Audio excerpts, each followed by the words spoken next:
There are a few ways to create map location pin icons in Affinity, and in this video I'm going to show you 3 different methods to draw them. Let's get started. For the first method, I'll grab the ellipse tool and hold down Shift while clicking and dragging to draw a perfect circle. Let me change the color to red so it's easier to see. Then I'll head to the transform panel and resize it. But first let me lock the aspect ratio so it stays proportional. I'll set the width to 300 pixels. I'll align it to the center.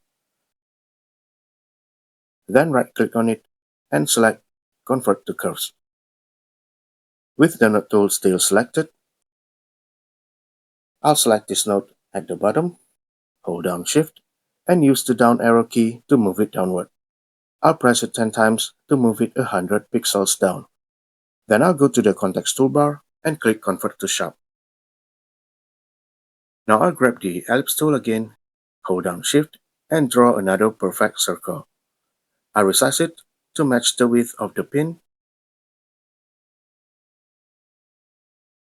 Switch to the Move tool and align it to the top. Then I'll go to the Transform panel, move the anchor point to the center, and change the width to 150 pixels. I'll select all of them, go to Boolean Operations, and click Subtract. And there's our first location pin. Let me add a shadow. I'll grab the ellipse tool and draw an ellipse. I'll change the color to light gray.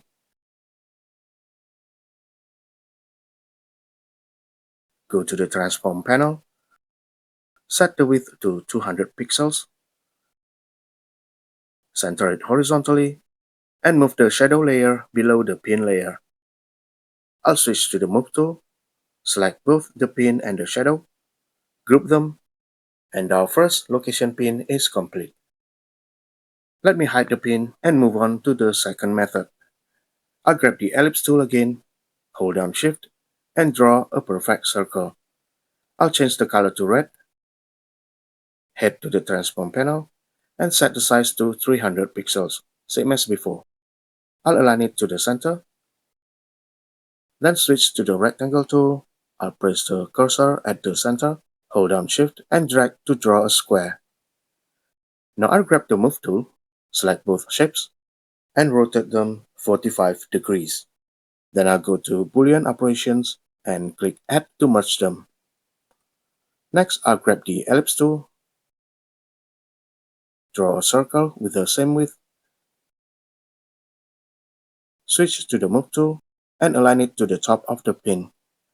Then I'll go to the Transform panel, make sure the anchor point is set to the center, and change the width to 150 pixels. I'll select all of them, go to Boolean Operations, and click Subtract. Just like the first pin, I'll add a shadow, but this time I'll copy it from the first location pin instead of drawing a new one.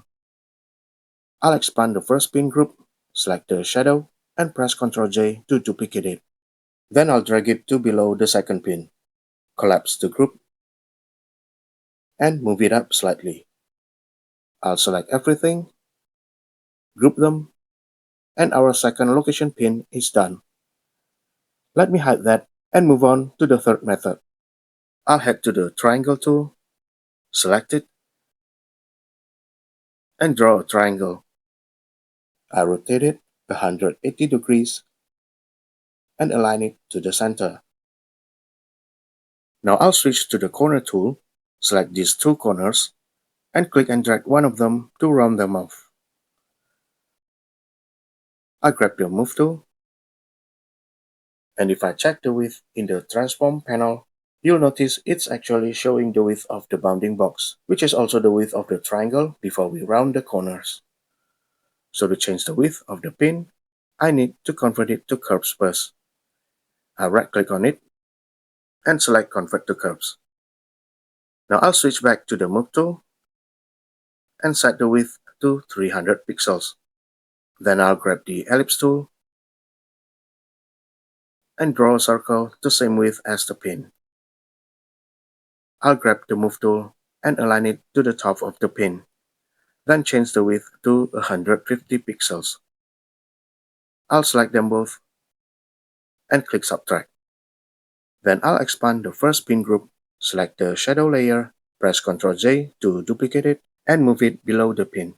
I'll collapse the group, reposition the shadow slightly upward, select everything, group them, and our third map location pin is ready. Let me refill all three and place them side by side so we can compare them.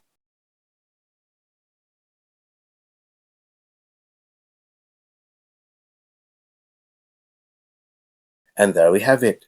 3 methods to draw 3 different styles of map location pin icons in Affinity. Each one has its own look, so try them all out and see which one works best for your project.